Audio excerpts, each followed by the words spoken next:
Oh, yeah, all you crazies out there in YouTube land. We got a new one. Check this thing out. It's a 2002 crf 250x. X being the race model. What are we working on today? Hard starting. It doesn't want to start. We can't get it to go with the kicker or the crank. We had to tie a chain onto it and pull start it to get it going. So that tells me that static compression isn't enough to get it running. Static compression being engine isn't running. So using the kicker or using the thumb start on it, that would be static compression. It'll run with dynamic compression, which is you trying to push start it, which is the engine running. So how do we fix that? Well, I'm glad you asked. Valves and valve clearances.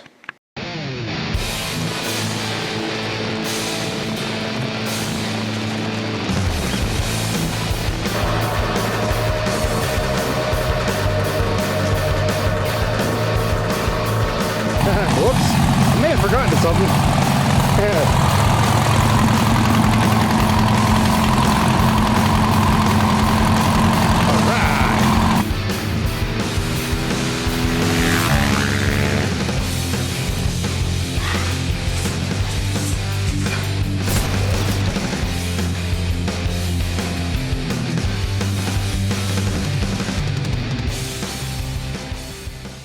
Alright, hi. So, hello again. Valves, valve clearances. Hondas, mostly only Hondas, they have an issue with their valves. Being the valve itself. The intake valves. The exhaust valves are stainless, they're fine. The intake valves are a titanium valve with a hard coating on the face of the valve, the part of the valve that sits in the valve seat in the head. And what happens over time is that will wear off and the valve will sink deeper into the head. This is bad. When that valve sinks deeper into the head, your clearance between the cam, get you over here and show ya. The clearance between the cam lobe and the lash bucket underneath gets less and less and less and less until suddenly you notice that it's not starting, it doesn't want to start, and you have no clearance under here between the lobe and the bucket because that valve, that hard facing on the valve is worn away and the valve is coming closer to the cam. How do we fix that? Well, technically you can't fix it and you're more or less going to be replacing the valve. So this customer got a valve kit. It was, oh, where the heck did I put that? A Kibble White performance kit. Comes with new valves, new springs, new hardened retainers, new base retainers for the springs. Everything is completely different. Stainless. So I've already installed this. I've already installed the new valves in the head. And I always have people asking me, how do you check the clearance on these? Because this isn't like a lawnmower or say like a small 4-stroke engine, like a little dirt bike might have an adjustment right on top of the rocker arm. This doesn't have that. Because this is a racing bike, for racing, you have no adjustments up here. What you have are shims. That's how you check your clearances. That's how you deal with your clearances. So, I mean, if I had a bike and I'm riding it, it's good, and you know, it's running good, but it's hard to start. It's kind of running good. Once in a while, it pops out the back end. That's indicative of a valve problem. So how do we check this? Okay, so this one specifically, I did it on the bike. I had the head on the bike, checked the clearances on it, and I couldn't get my feeler gauge in between the cam lobe and I believe it's called the lash cap. And that tells me that that valve has sunk so deep into that head, on my nose, that valve has sunk so deep into that head that there is no clearance, and that means that the cam on the base circle, which is bad, the base circle is a part of the cam with no lobe, the base circle is holding that valve open ever so slightly. You can burn a valve and you're in a world of hurt because you kill everything, the valve seat and everything. But I wanted to show you the valves first. I'm not sure if the camera is going to be able to pick this up, but that's the valve seat. See, it doesn't look all that awful, okay? But to the untrained eye, you would never see this. You would never know this. If you look at, here, get my pointer. I want you to look at right here. You see, it looks like there's a step right there. Yeah, you don't want that. That's bad. That means that the valve face from here to here, from there to there, has been eaten away on the valve. That means the hard facing is gone, the hard coating is gone, and the valve is disintegrating. The titanium is really good, really strong, really high strength. Cannot take the abuse of that on a valve smack in the head. So this is the bad valve. This was the good valve. Now if you look, let's see if I can do this the same way. I had it like that, right? Now if you look on this valve, there is no step on this valve. You can see the margin of the valve, which is the flat spot from here to here, and the valve face from my fingertip down to the margin of the valve. There's no step. This was the good one. This valve was in spec.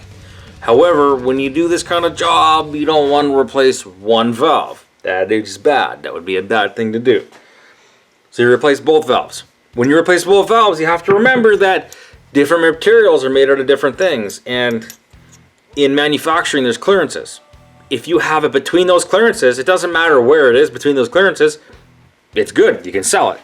What that means is when it comes down to final assembly, you have to check and make sure your measurements are right. So let's do that. Okay. Here's my little scribble sheet here. So your desired clearance, 4 thousandths of an inch to 6 thousandths of an inch. That's 0.004, 0.006. So here's my feeler gauges. On my feeler gauges, there's numbers. If you look right here, 0.005, 0.006, 0.007. So we want to be somewhere between 4 and 6. So hey, let's pick 5. We're going to take 5 and come over to the head.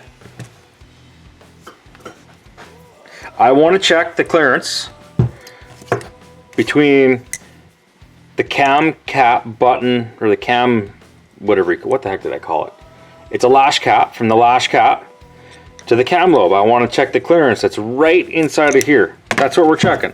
So I'm going to take a 5. 5 is right smack dab in the middle between 4 and 6, and we're going to check it. Now a feeler gauge is all about how it feels. The more you use them, the more you understand what is good, what is bad, what you want to feel, what you don't want to feel. You want to feel just a light drag on it. So let's put the 5 in there. I'm going to hold the cam up because the cam is floppy. I'm going to hold the cam up and making sure that we're on the base circle of the cam, so not where the lobe is, on the back side of the lobe, so on like this side of the lobe. I'm going to stick it in there. And you see, I can get it in there. And that is a little tight, but nonetheless, I can get it in there. So I'm going to say this is pretty darn close to 5 thousandths, which is what we want. We want to be between that. So let's just say for giggles and shits, I'm going to grab let's grab an 8. Let's grab an 8 thou. So 8 thou is out of the spec, right? And let's say the higher the number, the more this is open, your timing is going to be different because it takes longer for that lobe to open that bucket, longer for that lobe to open that cam. So if your clearances are way out, A, you're going to hear a rattling, and B, you're not going to have the get up and go that the bike should have. So let's see if we can stuff an 8 in there. See? I cannot stuff an 8 thousandths feeler gauge in there. That's good. That's what we want. So that means we are somewhere in the realm of 4 to 6. And they say that 4 to 6 because you can have that tolerance. You can have that distance from one to the other. So I'll go back to the 5. And we'll stuff the 5 back in there. And the 5 goes in there oh so nicely. And it's got just a slight little bit of drag on it. Perfect. That's what we want. So this side spec'd out okay. This side did not spec out okay, which is strange because when the valve was eaten, the valve that was really badly worn was on this side. And they figure that, all the forums that I've read, everything that I've looked up on this bike, because the exhaust port is here and it runs around beside the head right here, this valve takes a lot more heat than the other side. So crazy enough, this valve, I put the original shim back in, the 0.076, I put that shim back in, and it was within clearance. This shim is too small, and I will show you. Now if I were to leave this, it would run, the bike would run, it would be okay, it would last a long time. A, there'd be lots of tappy noises up here. And B, like I said, this valve would actually open before this valve because this clearance is less than this clearance. So at the end of the day, it's going to struggle. When you really get wide open and you're really down the trail, you're going to lose top end power because this one opens before this one and you don't get the proper flow. So we're going to go with, let's go with the 5. We'll put a 5 in there. Roll the cam up, we'll put the 5 in there. Oh, way too loose. No drag on it whatsoever. So let's go with an 8. An 8. Oh, look at that. I can stuff an 8 in there. And there's just a touch of drag. Still just a little bit too much for me. So, because the 8 fit just fine, we'll put a 9 in there. I believe this one specs out somewhere in the 9.5 range. Yeah, see the 9 goes in there and there's a slight bit of drag on it. So this one's at 5 thousandths, this one's at 9 thousandths. That is not good. So let's see, we could probably even go higher. Let's go with 10. Let's see if a 10 will fit in there. No, I cannot get a 10 in there. A 10 will not fit. So that clearance is somewhere between 9 and 9.5. So grab the 9 again, and we'll check it again. There's the 9. And the 9 goes in there, and it's got the perfect amount of drag on it. That's what we want, but it's 9,000. So how do we fix this? Well, this is where your noggin comes in, and you need to do a bit of math. So I'm going to get a new piece of cardboard. This one here is actually what I checked last night. So, you know, the right side I had it at 6, and this I had at 10. So, you know, I was pretty tired. So sometimes you get the wrong feel of the feeler gates. Not a big deal. But now we've got 5 thousandths on this side, and if you got 9 thousandths on that, we have to replace that shim underneath the bucket, the lash bucket, and that will get us where we need. But again, we got to do some math here. So let's get a hunk of cardboard, and I'll write all this out. All right, fresh piece of cardboard. So let's do this together. So our desired clearance is 0.004 to 0.006 thousandths of an inch. Well, you could do like inch. That's foot, inch. Okay, so the one side we have 0.005, smack right dab right in the middle, right where we need to be, and the one side is 0.009. So what do we need to do to get this down to 5? Well, we have to do some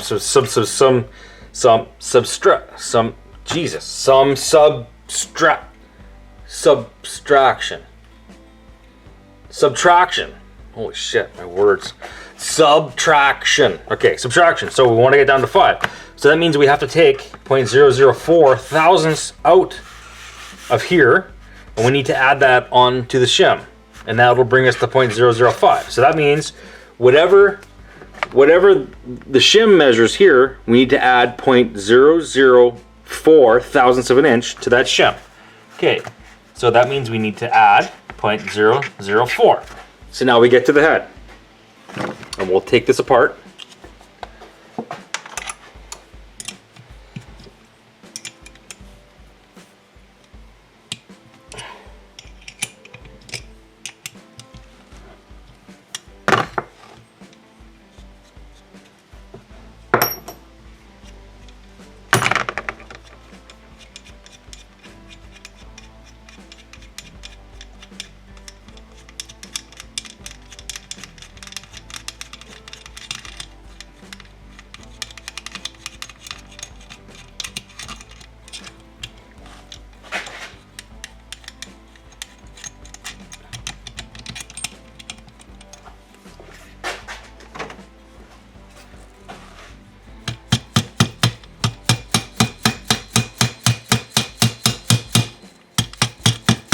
I'm being gentle, I'm not hitting this very hard.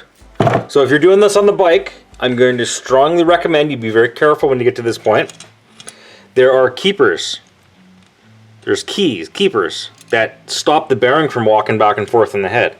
And that would be this little guy right here. It's just a little keeper. You can lose this down inside the engine, then you're in a world of hurt, because if it goes down on this side where the timing chain is, you're going fishing, and it never turns out good, and you're always pulling the side cover off the engine to get this back. if you can even get to it.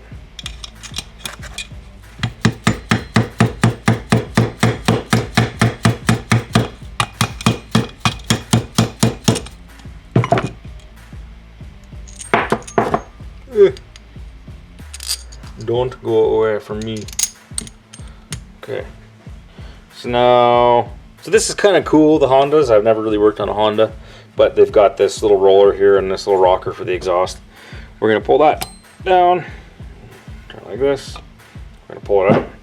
Now this is where it gets fun. So these are your lash caps. Magnet, we're gonna pull this cap out of here. Right? And right there, that, I'm trying to zoom you in here. That little guy right on top of the valve. This is our shim. Right here. This little guy is our shim. So I want to measure this. I have one of these guys. I highly recommend if you're going to do any of this type of engine work, you're going to need one of these. So we're going to measure this. And I'm going to go in thousandths, right? So I'm going to measure it. So that measures out at 0.076. So that 0.076. So remember, I wanted to add 4 thousandths of an inch on this shim to make that 5 thousandths. So hopefully if I did this right, I have a couple of these, I have a couple shims here. I believe this is the right one. So we'll check this one. So we need to be at least 0.08. Oh, look at that. 0.079. So 76, 77, 78, 79. So we're 3. So that'll be okay because we'll still be in spec. That means that the clearance will be 6 thousandths. That's way better than 9 or 10. So we'll put that shim back in there. We'll put that lash cap back on. Don't force any of this stuff if it doesn't want to go on. Don't force it. Doesn't want to go on. Don't push it in or hit it in with a hammer because you'll never get them back out. Ask me how I know that. Okay, and we get the cam back in. Slide that back over. And we're going to put the caps back on. I like the Hondas because it even tells you right here. It says right side intake, left side intake with an L. You can't really mess this up. Well, I suppose never say never, but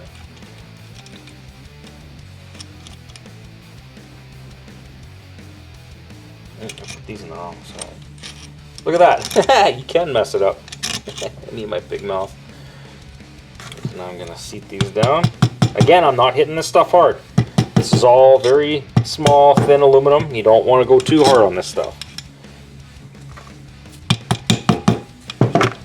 Right.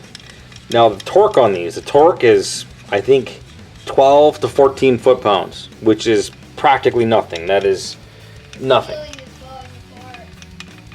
What? What ceiling? What ceiling? Which one?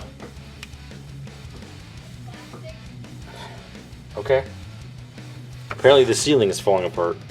So the torque on this is only 12 to 14 foot-pounds. So the more you work on this stuff, the more you understand what the feel of the torque is and how it should feel. If you've never done this before, use a torque wrench. 12 to 14 is pretty darn small. It's a very small increment.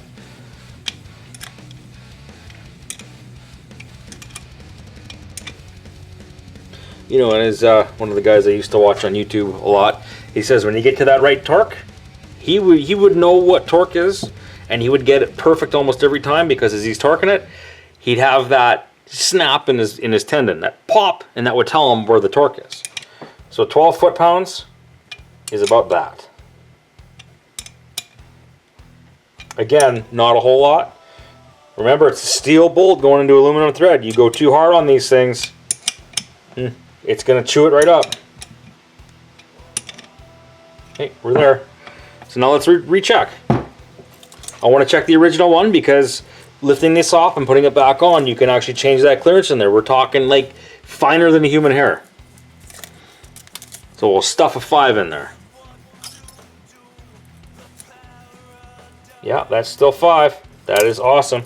So we are gonna put, let's put a 7 in this side. Can't get a 7 in there. We're looking good. Looking good. Let's go with a 6. Huh? A 6. So this means that both of these are in spec. Even though one is 5, one is 6, that is still better than one being 5 and one being 9. And when you get the shims only come in certain increments. So I think the next shim is 2 point. So that was a 2 mil shim, and I think this original one was a 1 point. What the heck is that in millimeters? I don't really know millimeters here. I don't really deal in millimeters.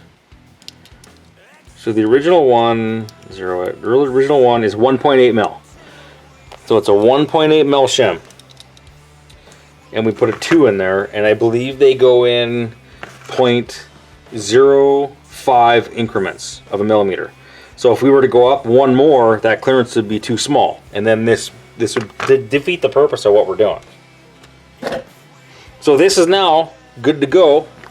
We can put it all back. I can put it all back on the bike and get it running again. Which, it's, kind of dumb dropping the head on, putting the head gasket on, timing it all.